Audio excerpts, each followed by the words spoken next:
This is Trend Following Radio, where great thinking comes alive. Nobel Prize winners, legendary traders, best-selling authors, and the pros that know what drive us irrational human beings. I am your host, MICHAEL COVEL. Not filtered, raw, honest. That's my passion.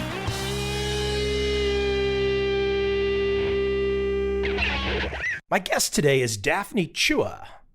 I met Daphne for the first time in person, just randomly reaching out to her via her online website in 2013 when I was in Saigon. She was my first yoga instructor in Saigon.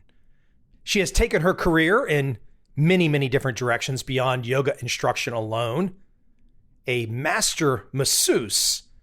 But don't think of the typical massage you might know. We're talking more in the vein of Thai massage. And today she would probably call herself more of a body worker than a pure yoga instructor or a masseuse. She will have her own definitions. I will not try to label her exactly. I've thoroughly enjoyed having Daphne in my life as a teacher and somebody to manipulate my body when I am down for the count. I know I'm like a broken record on this podcast, but if you've not yet had the chance to experience yoga, if you've not yet had the chance to experience something like Thai massage, listen up. Hopefully, I can get you a little bit motivated, and hopefully Daphne can get you motivated. Let's jump right into this conversation with Daphne Chua, and I hope you enjoy.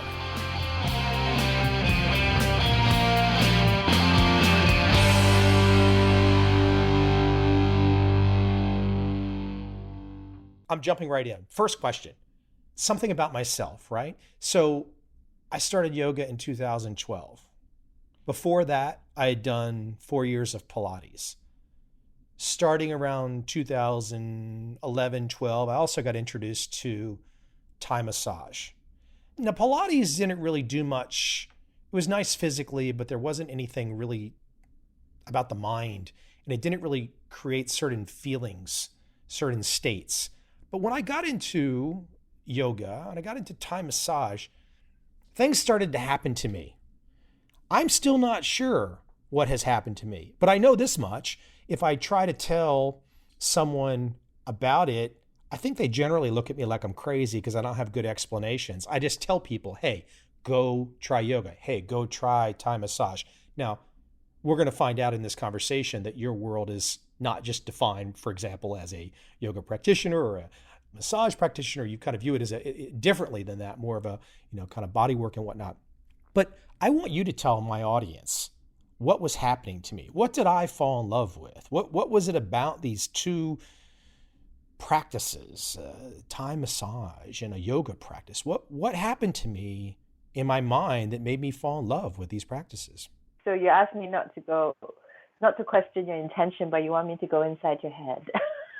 Well, I want you to know, because I think there's going to be commonalities, right? So there's going to be reasons why people go through an experience. If you've never had a Thai massage, if you've never really had a yoga practice that's going on for more than one session, you really kind of got into it, something starts to happen to you. I know there's science, there's literature, there's all kinds of details and understandings, and you know these things. And I know you're difficult, so I have to pull them out of you. But what was happening to me? What made me fall in love with these practices? And again, when I'm saying me, it could be anybody. First of all, let's broadly define what yoga is. Yoga is a practice of a body-mind connection. So basically, it helps us to get to know ourselves better, also to get to know our relationships better. Yoga has had a profound effect on many people, even though contemporarily it's being approached from more physical standpoint. Most people come into yoga for physical practice first and then get drawn deeper into the mind of it and the spirit of it. So what happens through the body is that the body goes through a transformation. It moves through all these different poses of putting ourselves in different shapes. And the shapes of our body, the forms that we assume, with our body is states of our being.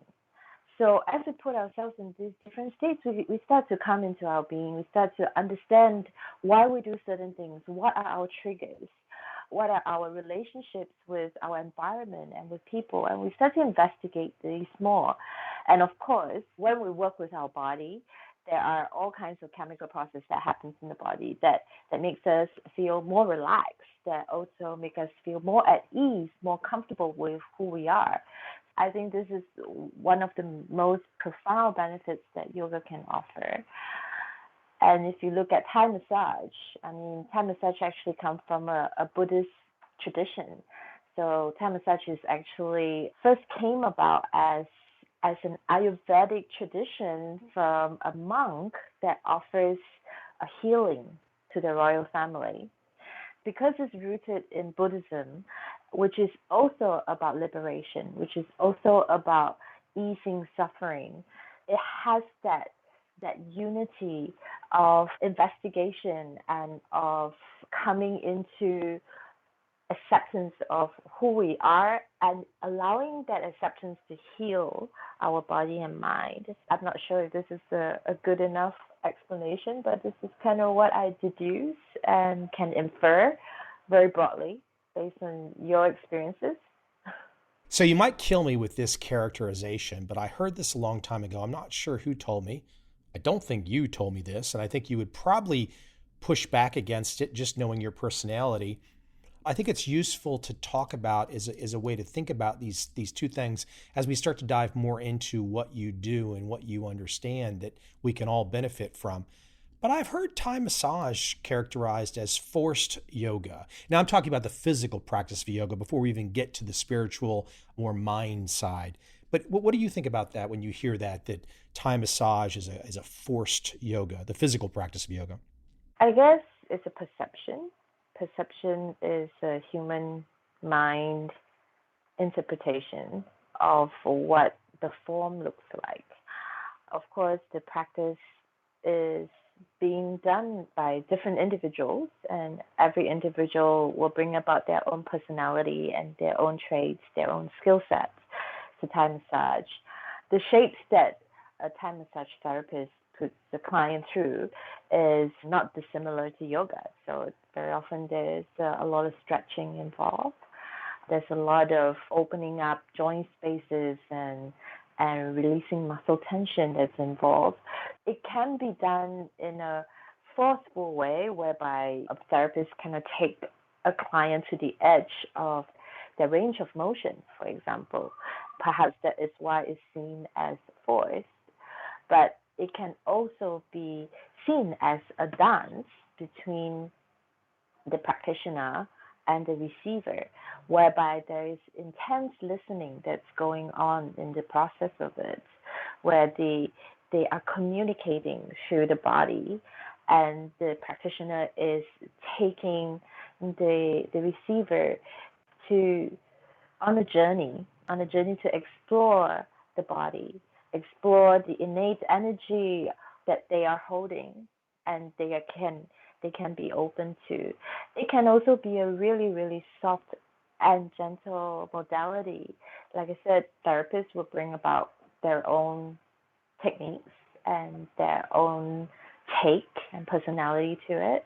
I, for one, feel that my take on it is really about this process of listening on where I can take the receiver, perhaps to the edge, but how do I get there? Because we can go really deep, we can do some really deep work. It doesn't have to hurt. It doesn't have to be forceful. That's my take on it. Hopefully, what I'm about to say will result in an avalanche of people finding you and saying, I must experience the Daphne experience. And of course, if this happens, you have to then tell this massive audience that your rates have now gone up 10 times. So what I want to lay out, though, is that for probably the last 4 years, 5 years maybe, I have seen you at least a couple times a year. And look, people just need to kind of watch where we're going to weave to here, because ultimately I'm kind of starting with this conversation, talking about something like Thai massage, which you might not be familiar with, talking about yoga, which you might not be familiar with. But as people will see by the end, these are, I would kind of see these as tools in your tool belt, so to speak, for what you really do.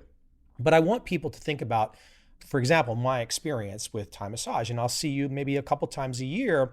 And it is really one of my favorite things every year. And we're talking about usually about a 3-hour massage, fully clothed and very stretching, very Thai massage inspired, but with a Daphne twist for sure. It's not, I know you've got enough experience and enough, you've developed your own way in many ways, but I love this experience. And it's one of these things where I have a hard time sharing with people or even explaining, because the typical massage experience for most people is, you lay on your stomach, with a towel, and somebody starts covering you in oil. This is the typical experience, right? I mean, whether it's at a Vegas hotel or anywhere around the world, this is the typical experience.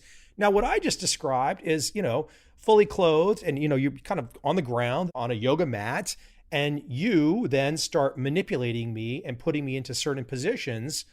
And why don't I let you run with it? Like, how do you approach it even? You haven't seen me for 6 months. You see me. How does your mind start to work when you see me physically? I know you're taking in information and you're deciding things. How does that start to unfold when you see me for that first time in 6 months? And this could be anybody. We're just using me as an example. If we use you as an example, or anyone that I have worked with in the past, because I have worked with you and I have worked with your body, there is an imprint of my understanding of it. At the same time, I try not to let this imprint be limiting in terms of being presumptuous.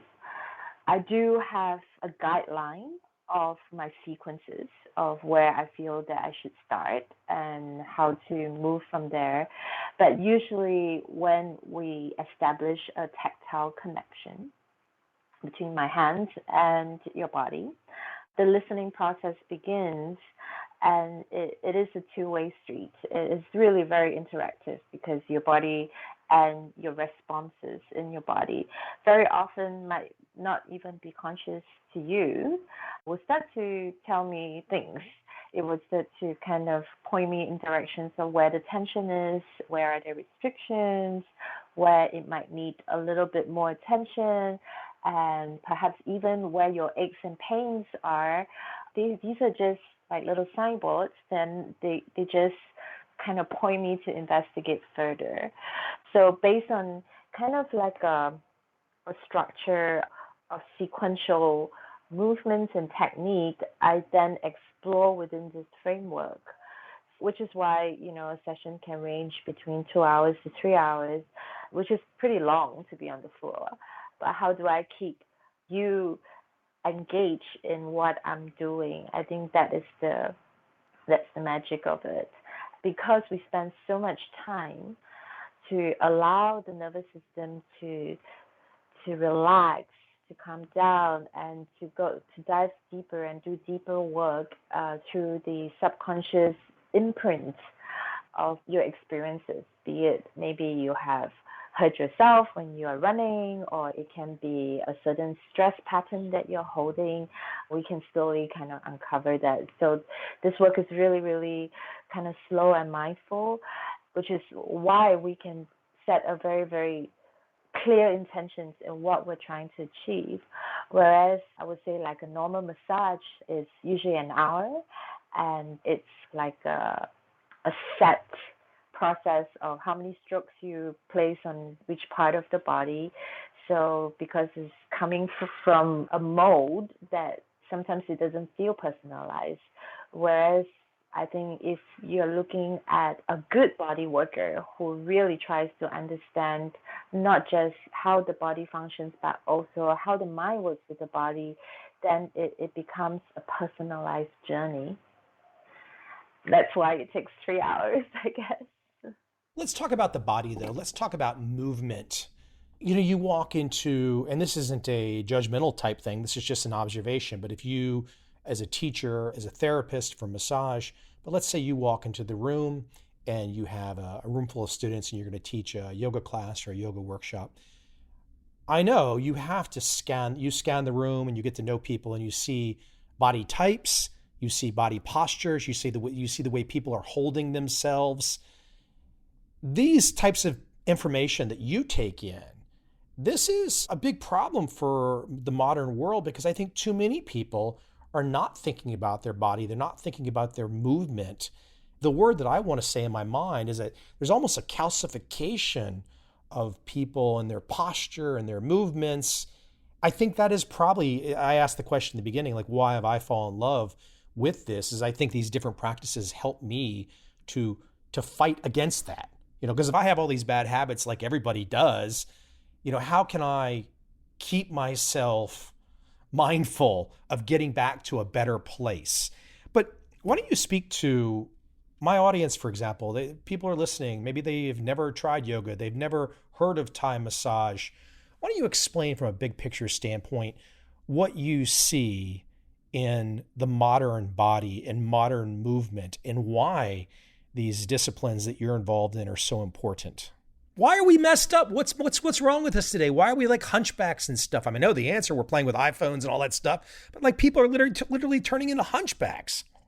It has actually become a bit of a job hazard for me I can't help myself looking at bodies, also starting to, then my mind starts to go on this train of what kind of tension must they be holding and why, and what is their life like, what are their thought patterns, and how are they dealing with it, and do they have support? And the train can go really far. But that's what you love to do, though. I love to help, of course. I love to help, but also I'm very mindful of how I'm helping and if people do want help, because you can't impose your beliefs on people, especially if someone is not receptive to it. One of the things that I've learned as a teacher and a therapist is to not personalize and not to use my own judgment and expectations to expect others to see what I see and feel what I feel, because we're all different. We're all so different, and that is only going to cause me more grief. So I see, I take notes, I acknowledge. In a workshop situation or in a class setting, if there is a platform or an opportunity that I can offer guidance or inquiries into how the person might uncover their own habits and patterns, I think that this would be the best way for me to shine a light in their awareness. And if you speak about why we're all holding ourselves so badly, of course, there's the modern lifestyle, which is very sedentary. I think we all know about that. The devices have gotten us very hooked. The fact that we are spending so much time in front of screens, whether it's a computer screen or an iPad or a phone, actually just allow our eyes to be kind of fixated. And if we just look at the eyes themselves, we think that our bodies is separate parts. But what we're doing with the eyes actually creates, for example, tension in our jaw. And if there's tension in our jaw, it's going to create tension in our neck and shoulders. And if tension in the neck and shoulders, we're going to create tension in the spine. And even if it's a tension in the upper spine, might translate into tension in the lumbar spine, in the lower back. And if there's tension in the lower back, we're going to brace and hold ourselves in our gaze. And then, a slew of other issues and other problems are going to kind of follow, including our perception of the world, for example. Stress begets stress. As we know, a stressful life without support and help will create problems of addictions, for example, overeating, alcoholism, things like that. So it is very interesting that even just from looking at a body and kind of deducing or inferencing what kind of stress that they're holding, I do think about how do you treat your body? How do you nourish yourself? Or do you have help?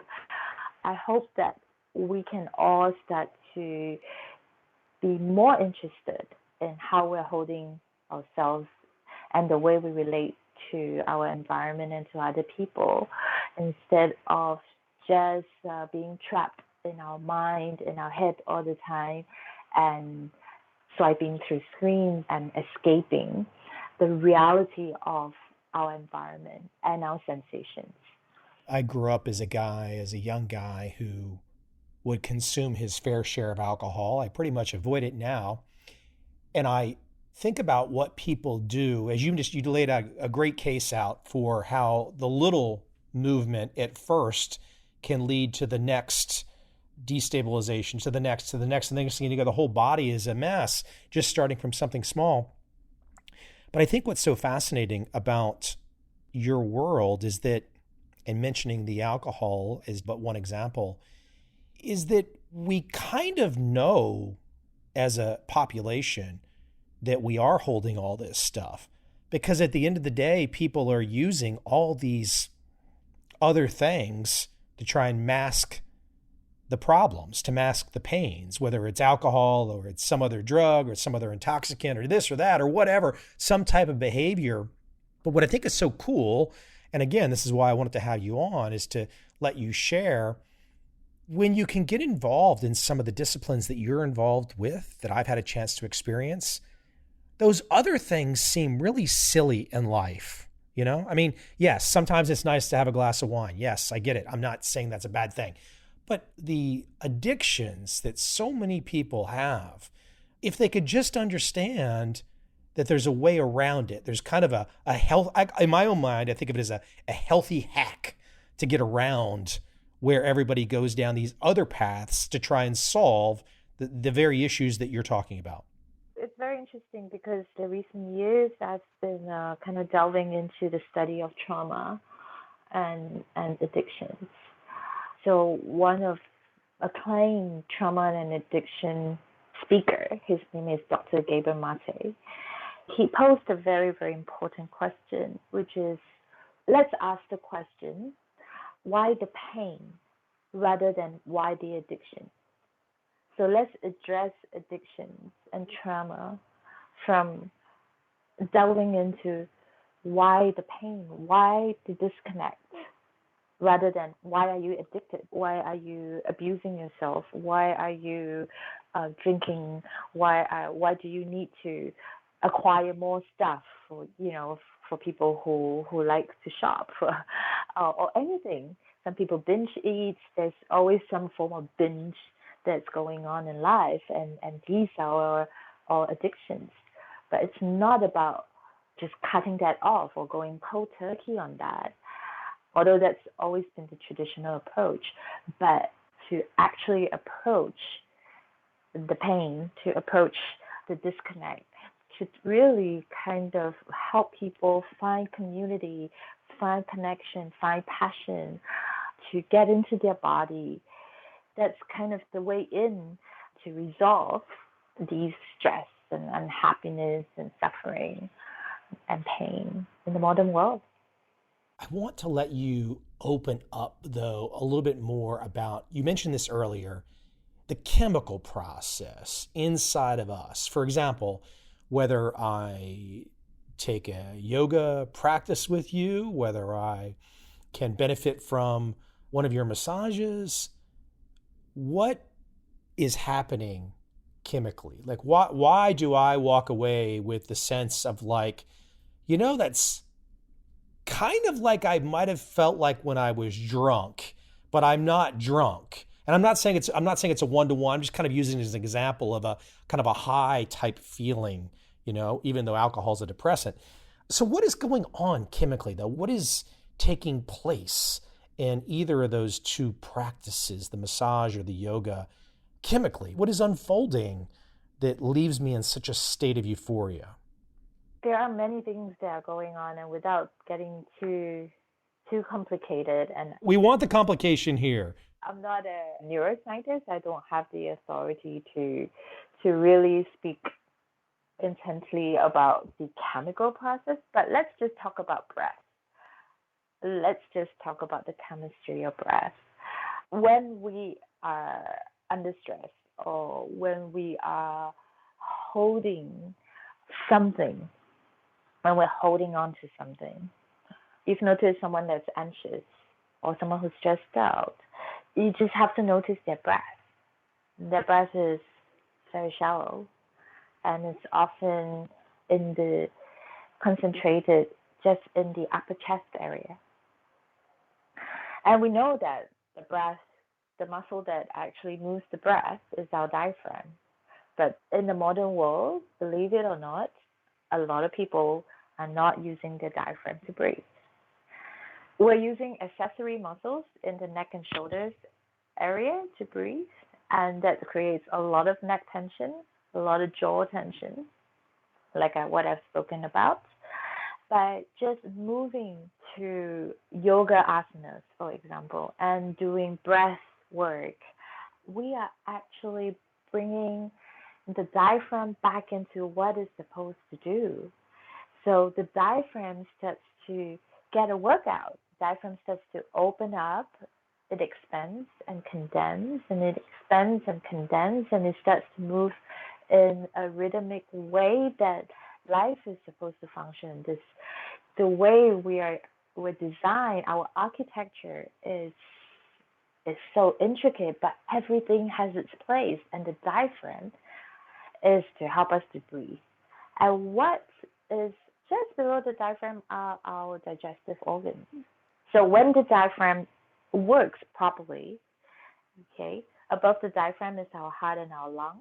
They get massaged as the diaphragm rises and descends.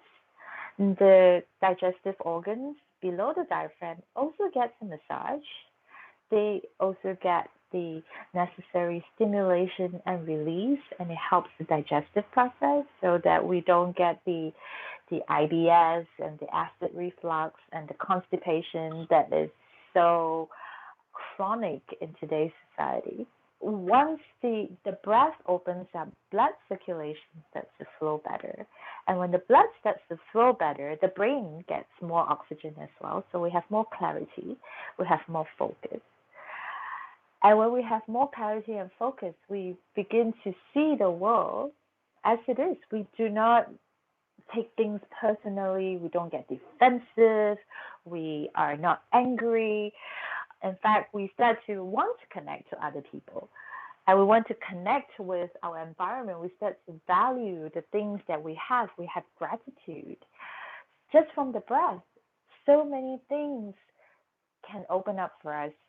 And it gives us a lot of fresh perspectives. And things that are petty and trivia just kind of melt away. And we start to value what is really, truly important to us.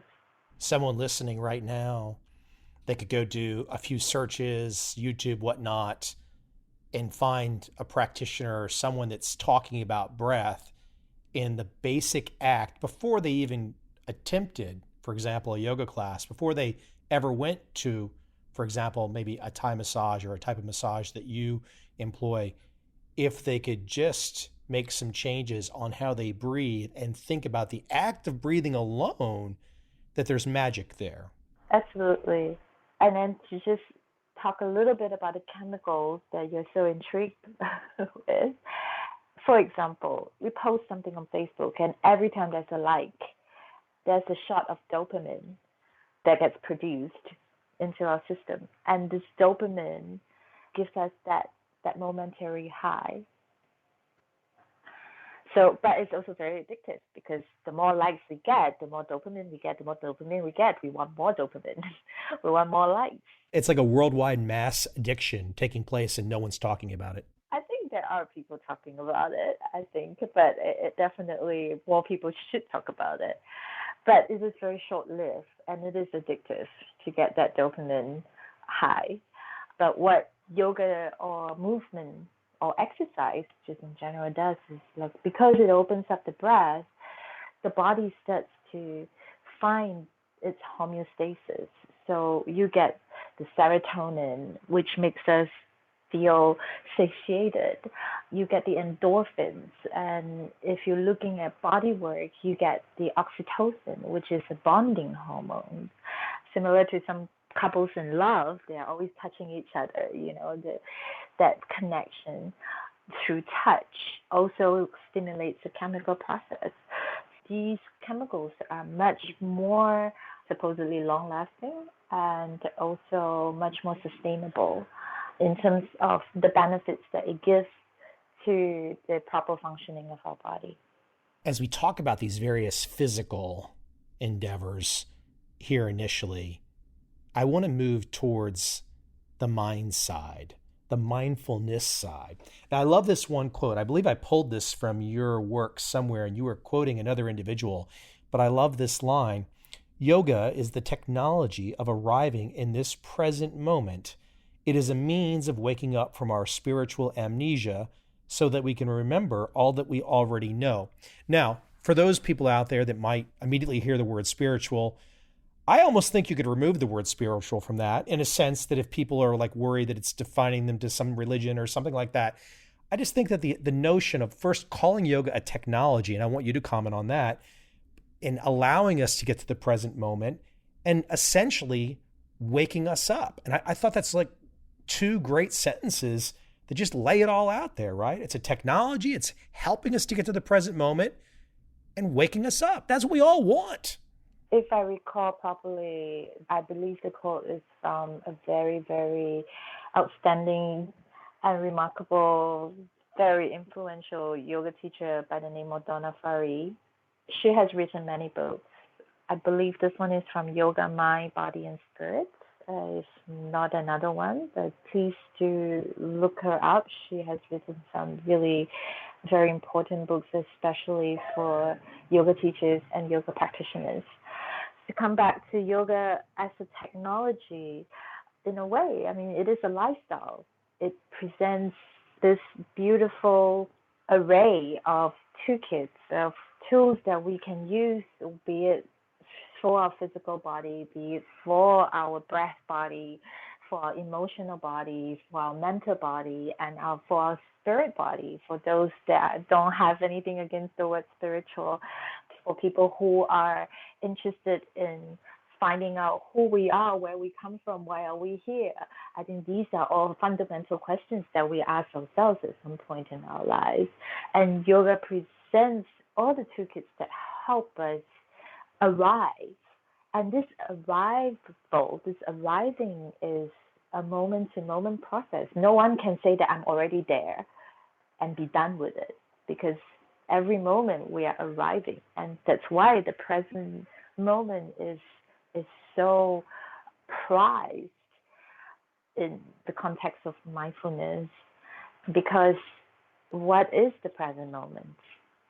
The present moment is about seeing reality as it is about not using our selfish interpretations of perceiving the world.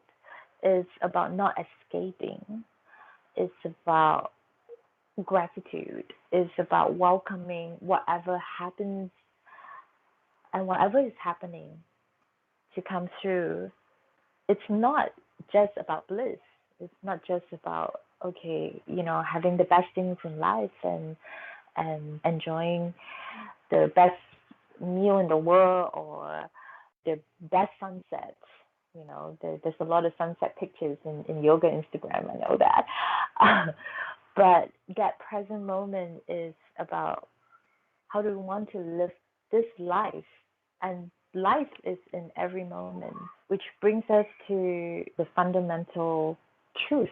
In Buddhism, for example, I mean, yoga often and Buddhism, they have a lot of crossovers. And Buddhism talks about the Four Noble Truths. It talks about life is suffering. And it sounds so bleak and so grim, but it's only because we perceive suffering as bleak and grim. But suffering itself, it can be grace, because it is through understanding our nature and the nature of reality that we expand.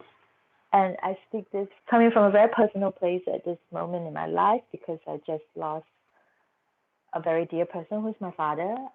And as I mourn this loss, my world can get really, really small, because I feel that the grieving can really contract my world, my universe, especially because it's just happened recently. But at the same time, that all that he had been is living through me. And I feel this immense expansion as well in who I can be. You raise a great point that I think kind of goes to where I wanted to go, which is a contrasting of cultures. Here you have on this end of the line an American male, and on the other end of the line, you have a Singaporean female. Culturally, it's a pretty wide chasm. It's basically the other side of the world. And not only is it the other side of the world in terms of culture, but religion, and many different things. I'm curious if you have seen in your career so far, because you've had a lot of different nationalities you've worked with, probably like the UN, so to speak. I mean, you've met and worked with a lot of different people. But I would tend to think, and maybe I'm wrong, but I would tend to think that people that come from this side of the world, and I happen to be in Asia today, but people that come from this side of the world have an easier way, maybe not be the best way to phrase it, but perhaps an easier way to come into your type of thinking. Whereas I can really imagine many friends and family that I've known to try to bring them to the moment of now type thinking is very difficult culturally, for example, for an American, for many reasons, because I think so much of the way that I grew up with was to hold on to the past, or, for example, the future. I'm always in the future somewhere, whereas all we've really got is right now. I don't really know if there is such a big difference. I mean, I think traditionally, culturally, yes. Historically, yes. But with globalization, I think like even Singapore is a cosmopolitan city, state, country. It is very westernized. It is very modern. You mean Kiasu is not Buddhism? I don't think so. Kiasu translates to being afraid to lose. So basically what you're saying is America has exported their craziness around the world is what you're basically saying. You're saying it nicely. Orchard Road is America now. Yeah. I mean, I work with a lot of Asians too. I visited many big cities in Asia, and the stress, the pace of life, the competitiveness, the need to have and to acquire. It's not unlike the West. But yes, traditionally, historically, our culture is rooted in Confucianism and Buddhism and Taoism, which often talks about the yin and the yang being one.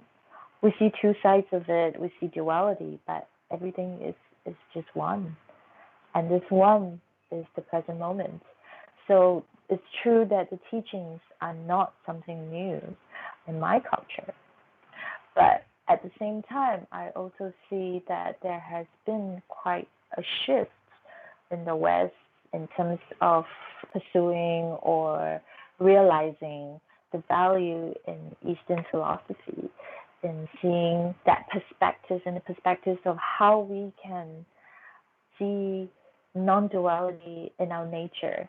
And there are many, many great teachings that have come from Western scholars, and Western scholars have also kind of taken the Eastern philosophy and make them practical and make them relatable, so that they are not just esoteric hoo-hoo stuff. So I think there's value in both. You just raised an interesting point there that, especially for males, And I have no idea what the exact perception of myself is. I've talked about yoga on this podcast for a long time now, many years, 5, 6, 7 years. And I'm sure some males might hear me talk about yoga and immediately draw some who knows what inference. But that same person has never tried, has never gone out and given the effort.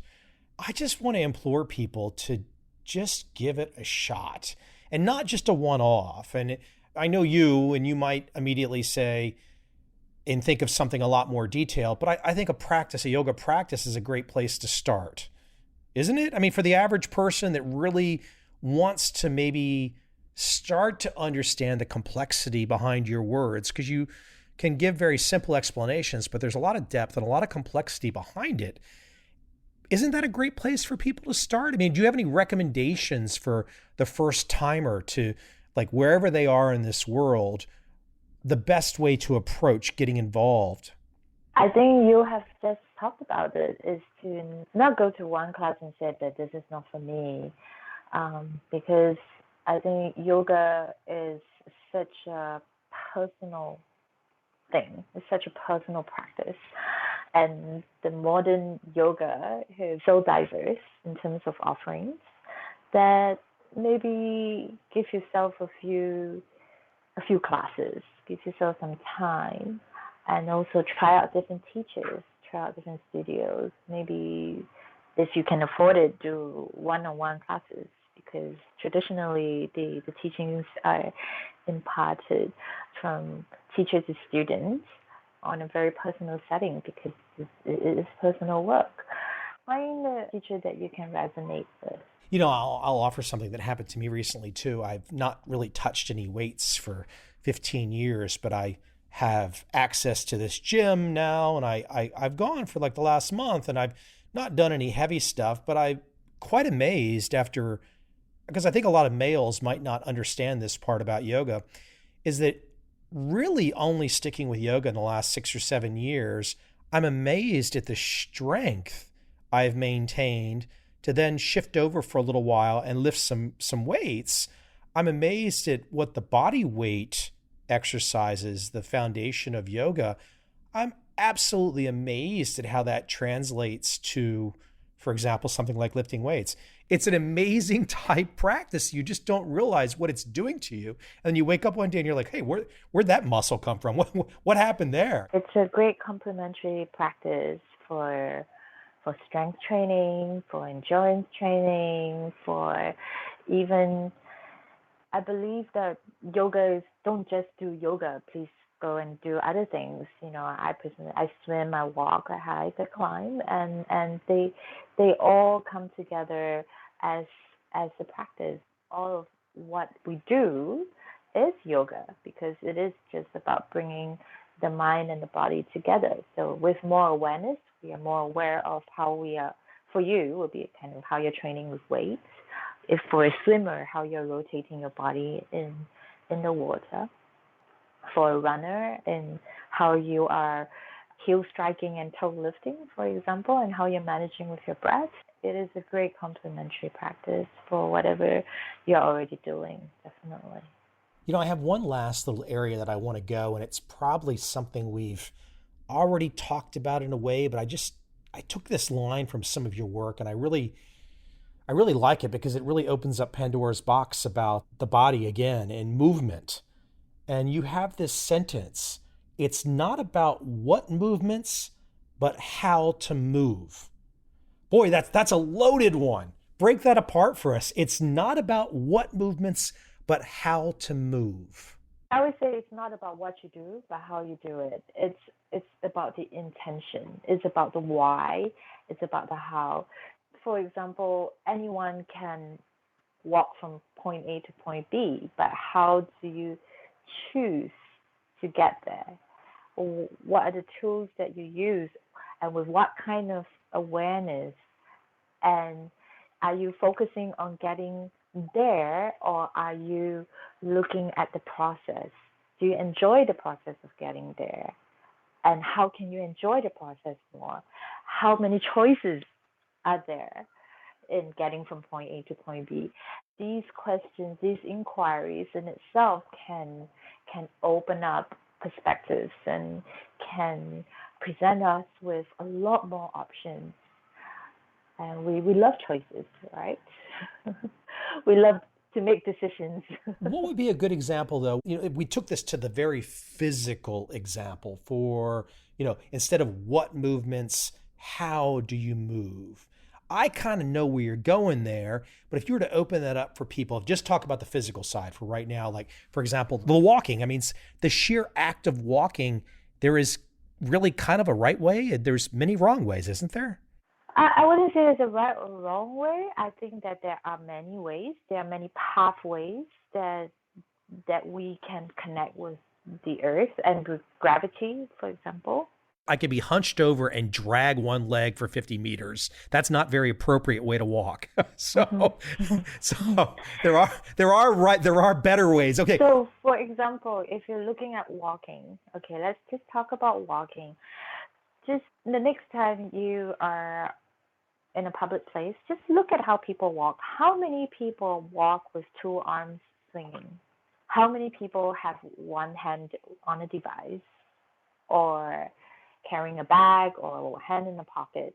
And just by not swinging your arms when you walk, it's a limitation. You have restricted your rib cage from moving. You have restricted your shoulder blades from gliding on your rib cage. You've restricted the range of motion in your shoulder girdle, and then you are also then kind of holding your head with tension because your arms are not swinging. The head is not kind of floating and moving. It's not transferring its weight through the shoulder girdles and the rib cage down to the pelvis and the legs to the feet. Investigate that. Try to swing your arms when you walk next time and see how that feels. Throughout this conversation, you're making the case that incremental bad movements, let's say over time, these are things we can control.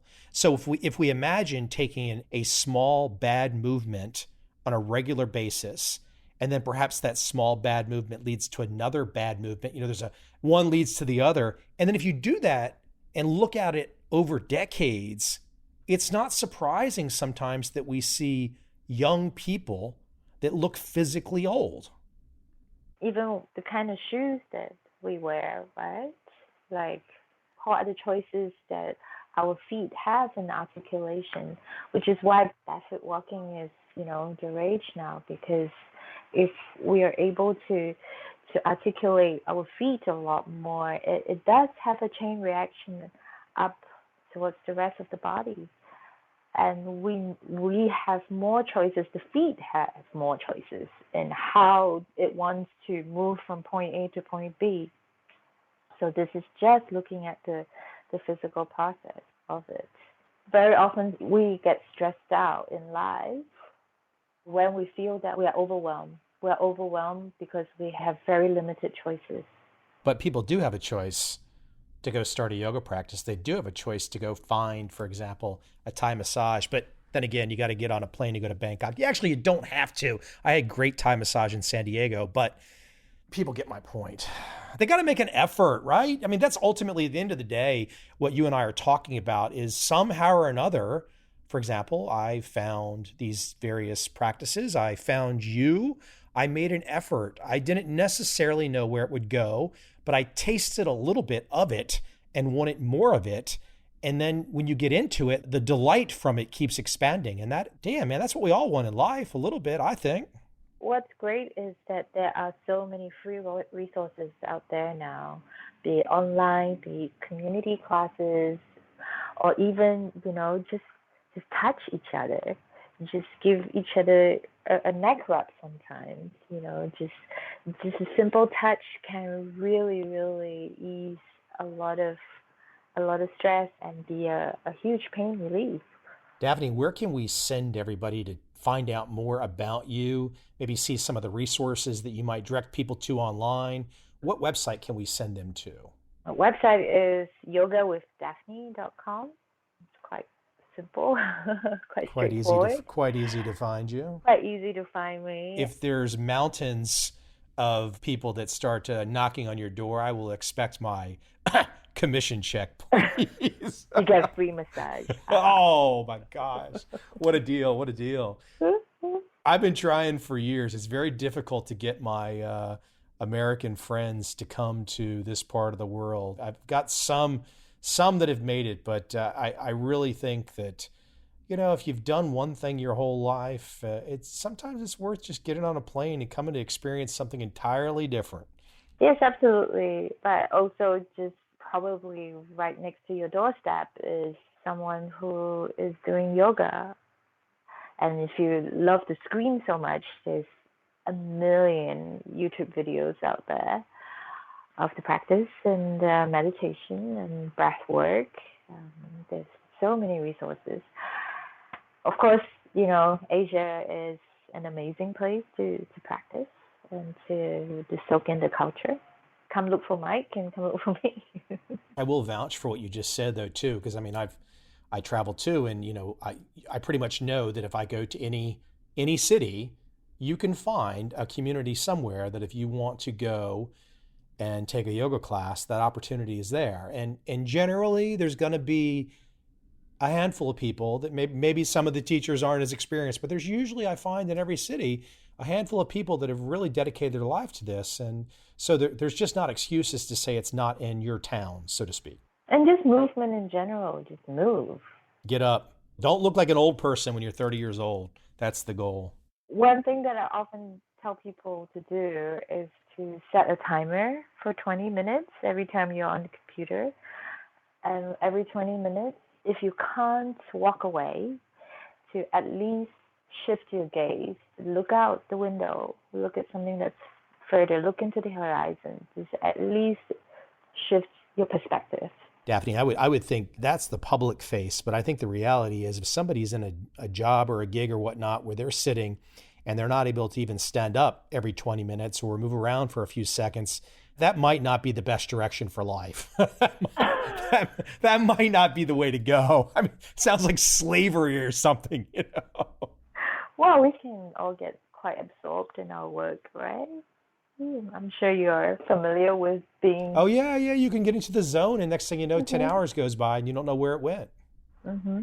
So, Daphne, I appreciate you taking the time today. Thanks for coming on. Thanks for having me, Mike. Look forward to seeing you next and giving you some forced yoga. Thank you.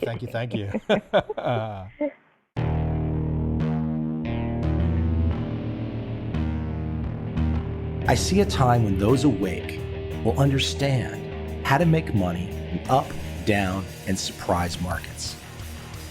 Whether new trader or experienced, college student or financial advisor, protecting against a crash or just trying to make a lot of money, trend following offers everyone an answer in uncertain times. To get started immediately, send me an email, michael@covel.com. I will send you the right trend following steps to take along with my free video. But if you want to buy and hold, trust the government and trust Wall Street, this is absolutely not for you.